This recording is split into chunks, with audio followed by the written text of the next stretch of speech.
Philippiens 2, je vais lire dans le contexte, dit Philippiens 2:9. De plus, se trouvant dans la condition d'homme, Yahushua s'est humilié lui-même, devenant obéissant jusqu'à la mort. Il a obéi à Yahweh, le Père. C'est crucial et intéressant. Si c'était identique, certains disent que c'est bien, même avec Yahushua. Pourtant, certains affirment que Jésus est Dieu sur terre. Yahushua a dit que son Père est plus grand, mais beaucoup le placent au même. Le fait est que Yahushua a dit que mon père était plus âgé que moi. Mais dans le monde, la plupart des gens font de même.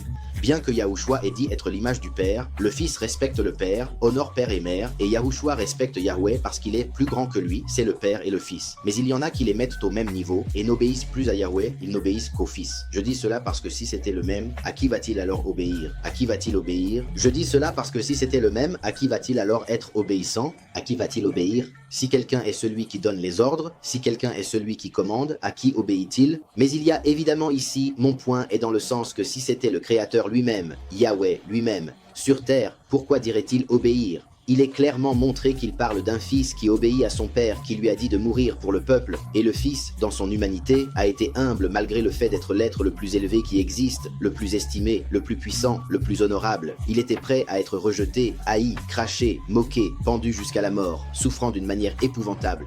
Pour nous.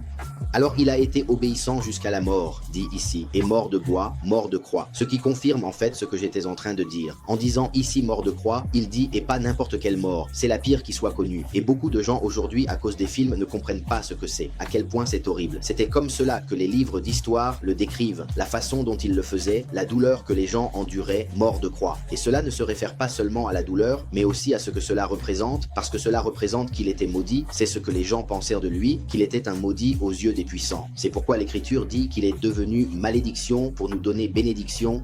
Puis il dit encore plus, se trouvant dans la condition d'homme, il s'est humilié en devenant obéissant jusqu'à la mort, voire la mort sur la croix. C'est pourquoi Yahweh l'a aussi exalté au-dessus de toute chose et lui a donné un nom qui est au-dessus de tout nom, afin qu'au nom de Yahushua, tout genou fléchisse de ceux qui sont dans les cieux, sur la terre et sous la terre, et que toute langue confesse que Yahushua loin, Yahushua Hamashiach est le souverain.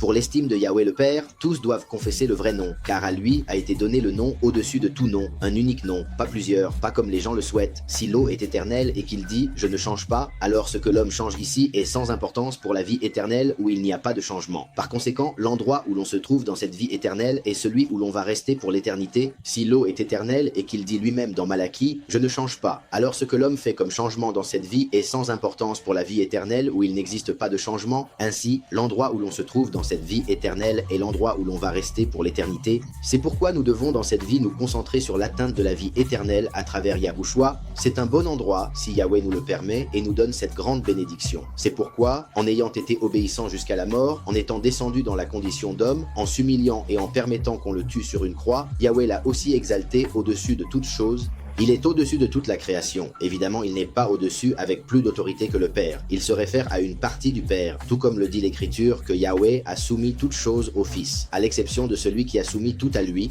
Évidemment, Yahweh ne se soumet pas, mais comme la première manifestation de Yahweh sur terre est Yahushua et que tout a été soumis à Yahushua à travers son sacrifice, maintenant, à travers le dernier qui est la deuxième manifestation, il se soumet en acceptant Yahushua comme Mashiach, je parle du dernier.